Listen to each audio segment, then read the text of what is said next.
play a game. Are you up for it? Okay, excellent. So it's a bit like a word association game. I'm going to say the name of somebody or something, and I want you to get a picture in your mind of that, and then I want to see if I can have already got a photo that might connect with that. All right, does that make sense? Yeah, all right, okay. So the first word is Elvis. Yeah. So you've got You don't need to say. I'm assuming everyone knows Elvis. All right, but I want you to get an image of what image? Do you think of Elvis looking like this? Or do you think of Elvis like jumpsuit Elvis, maybe after he's had a lot of peanut butter and jelly, deep fried sandwiches? Okay. Now, my next word is hero. If you think of a hero, do you think of a hero like this? A superhero? Or do you think of somebody like this that might be an emergency service worker, medical professional? I actually thought about putting up a photo of my dad because my dad's a bit of a hero. Then Tim said, well, what about me? I said, yeah, you're my hero in a different way. A different way, baby, just a different way. All right, what about if I said radical, a radical person? What type of image comes to your mind? Is it something like this? Or is it something like this? Because when I was younger, radical was actually a word that was popular. That I'm not quite sure, I'm not up with the lingo these days to actually say like what was cool. I don't know. You'd have to hit me with some type of word. But so this guy, I don't know, you probably don't, but yeah, I mean, not saying that he looks radical, but he's just got a shirt that says radical, so there we go. Or do you think of somebody like this that might be a representation of Jesus? I guess in the news today, you mainly hear about that first image, Somebody that's radical is often connected with Islam, and it seems to be something, a word, a terminology that's used in fear. I'm afraid, we've got to be fearful of what these people are, who they are, what they might do. Now, if I'm thinking about Jesus and that, I'm not sure. So I looked up the actual definition of radical, and this is what it says: relating to or affecting the fundamental nature of something and characterised by departure from tradition, or it can also mean innovative or progressive. Now, if I think of Jesus in those terms, then I can think that Jesus taught radical teaching. So I want to try to explore a bit of that with you today. And in particular, Jesus was born into a community, a society with a very strong identity.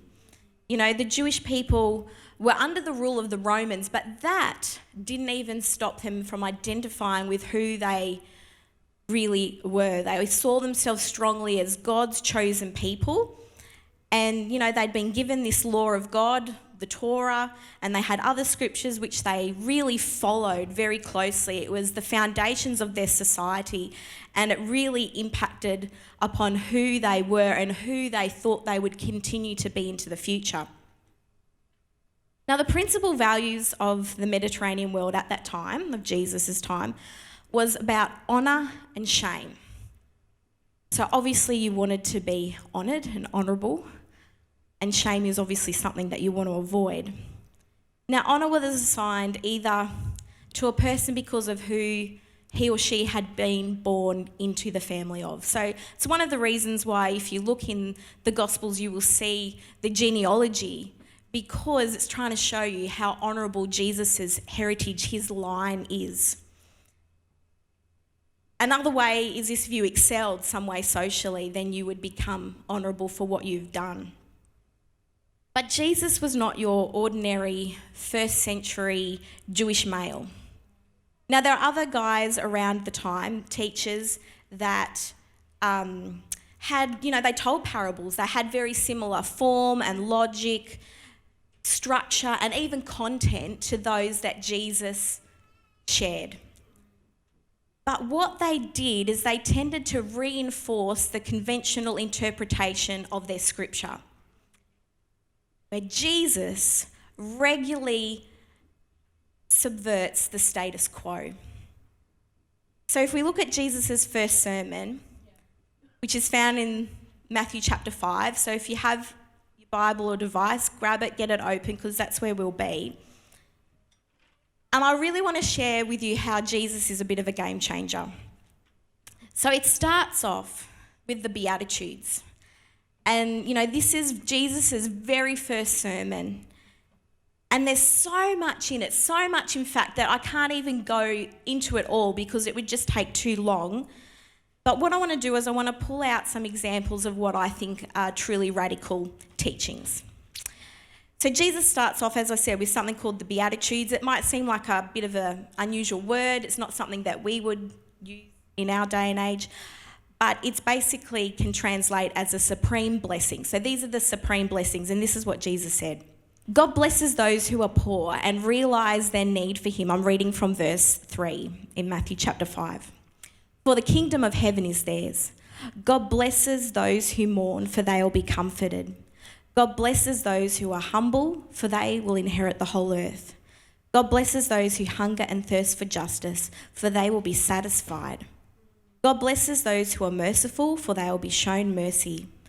God blesses those whose hearts are pure, for they will see God. God blesses those who work for peace, for they will be called the children of God. God blesses those who are persecuted for doing right, for the kingdom of heaven is theirs. And in verse 11, God blesses you when people mock you and persecute you and lie about you and say all sorts of evil things against you because you are my followers.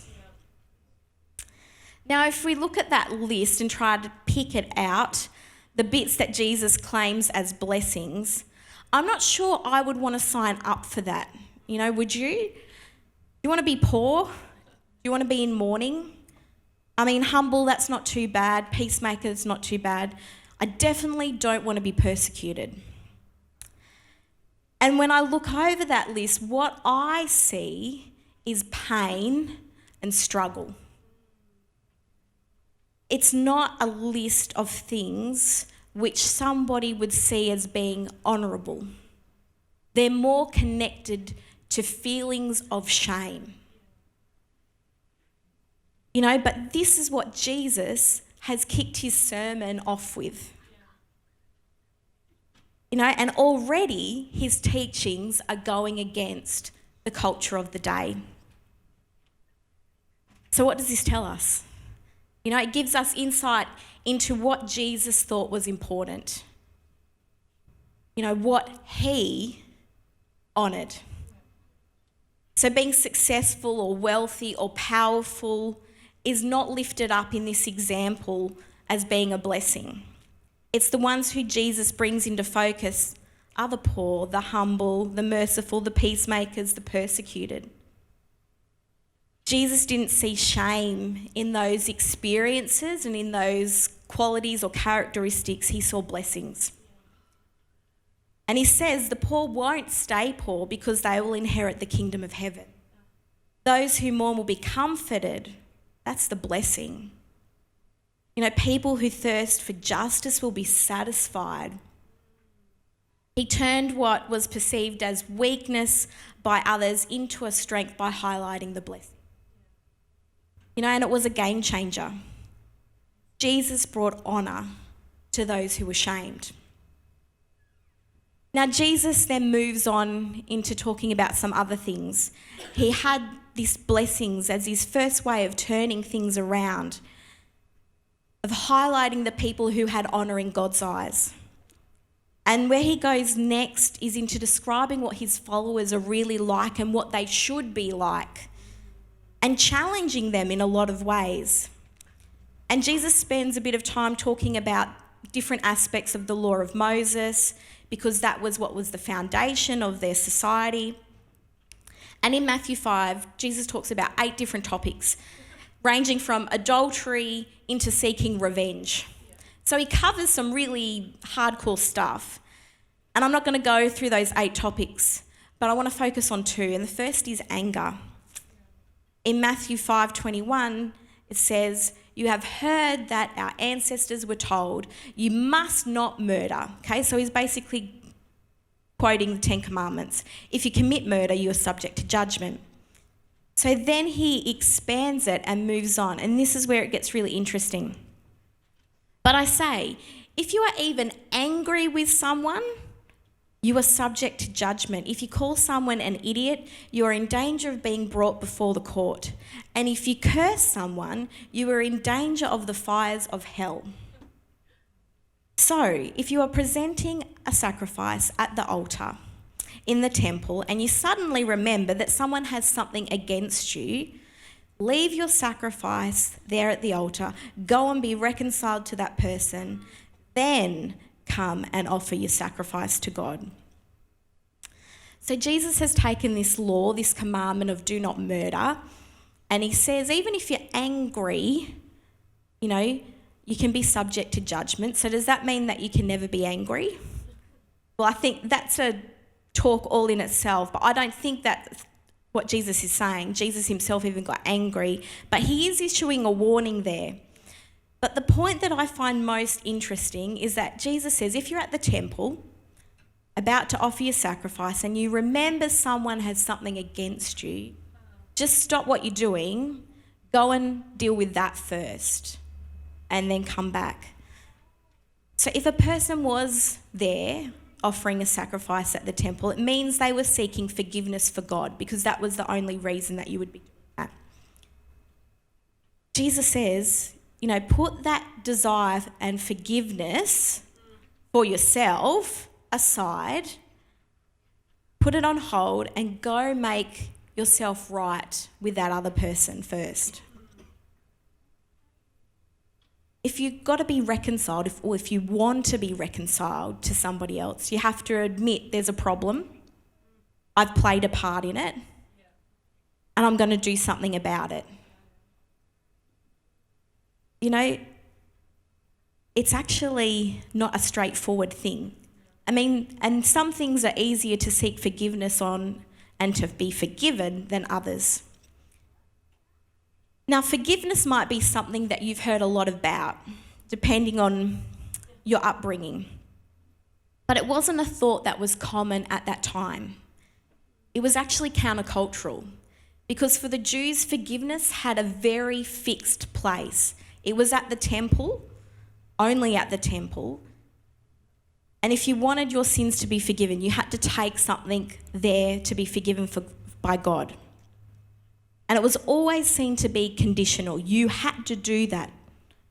And it was generally thought, not that this was a correct interpretation, but it was generally thought by the Jews that you could only be forgiven for something that you had done by accident, not something that you'd done on purpose. So if you'd purposely sinned, then that was it. There was no forgiveness in their mindset for that.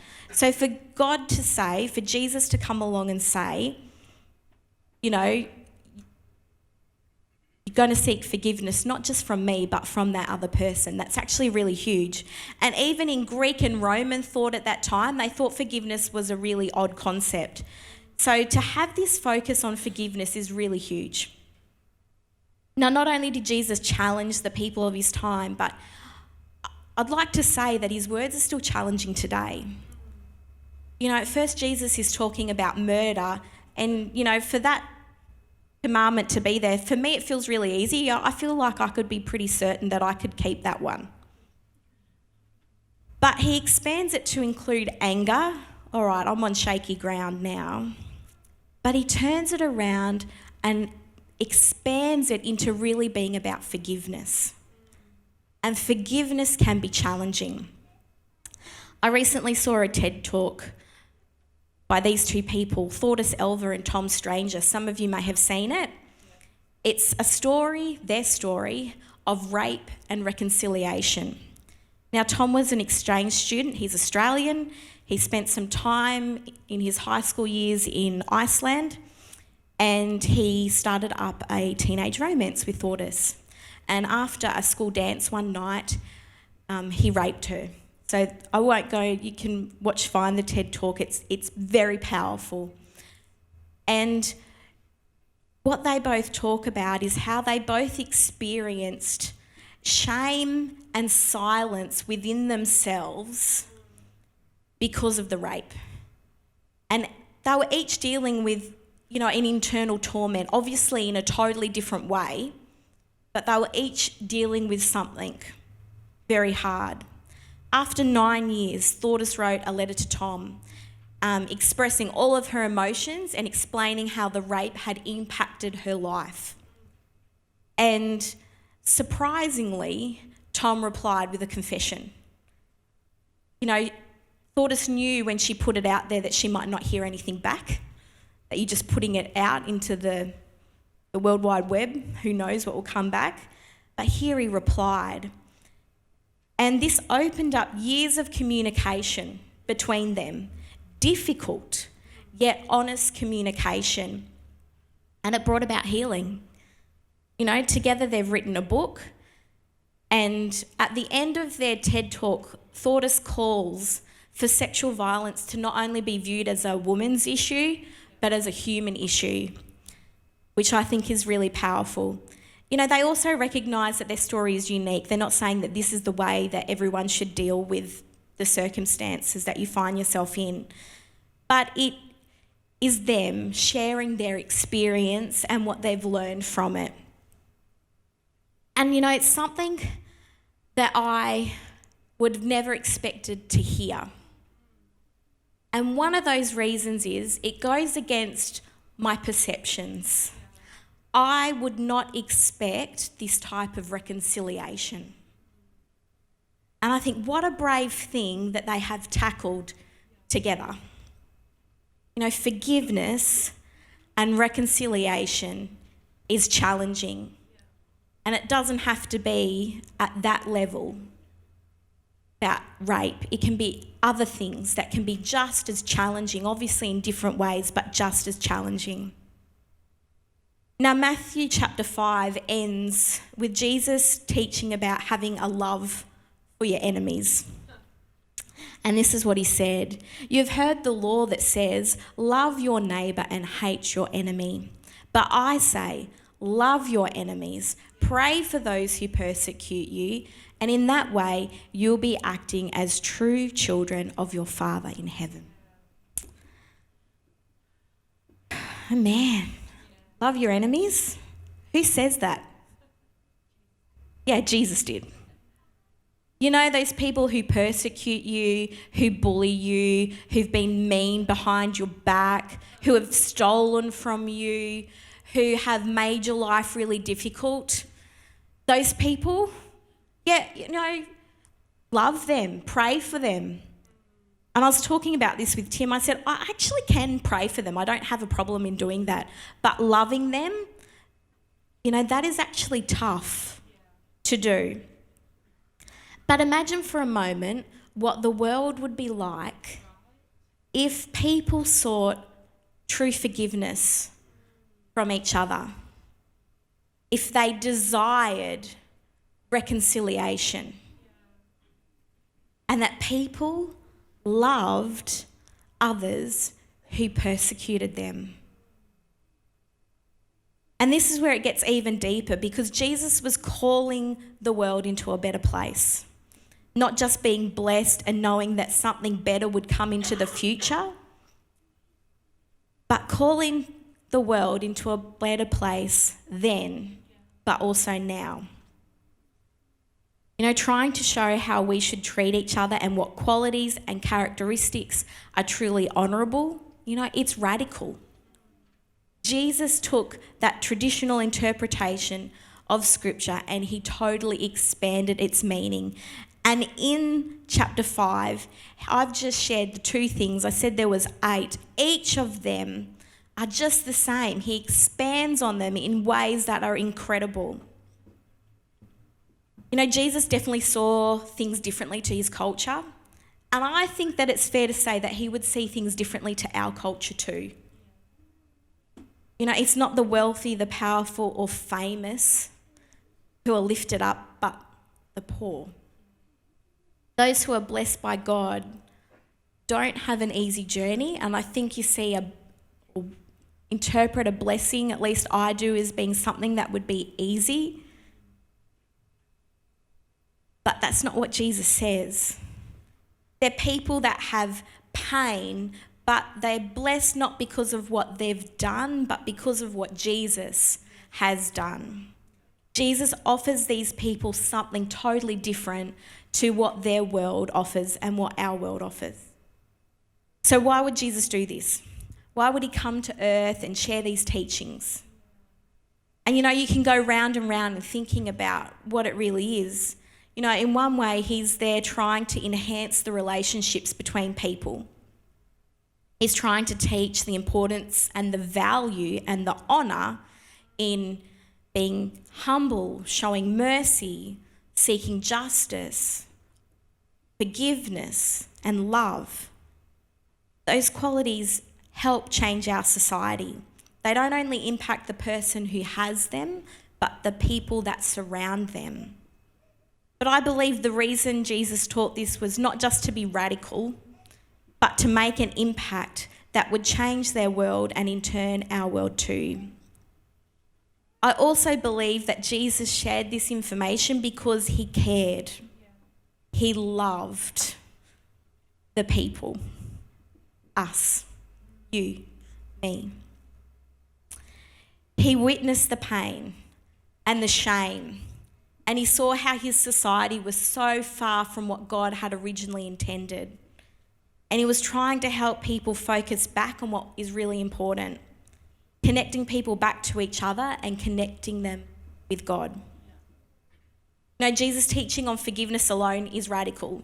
He took the understanding of what forgiveness was, an opportunity to present an offering at the temple, something that was just between you and God, and he expanded it to be between you and somebody else. It wasn't just personal, it was interpersonal. It was connecting. No longer was forgiveness just between you and God, but everybody. You have been forgiven, and now go and forgive. In essence, he was saying, what God has done for you, go and do that same for others. Jesus spoke about the law, but what he was really about was connection. Jesus is not your typical man, but a humble leader who was also the Son of God, trying to change the world, one person at a time. It was not about what he could gain, because so many leaders are about that. So many people are about that. But he was focused on what he could help others to gain. And isn't that a game changer?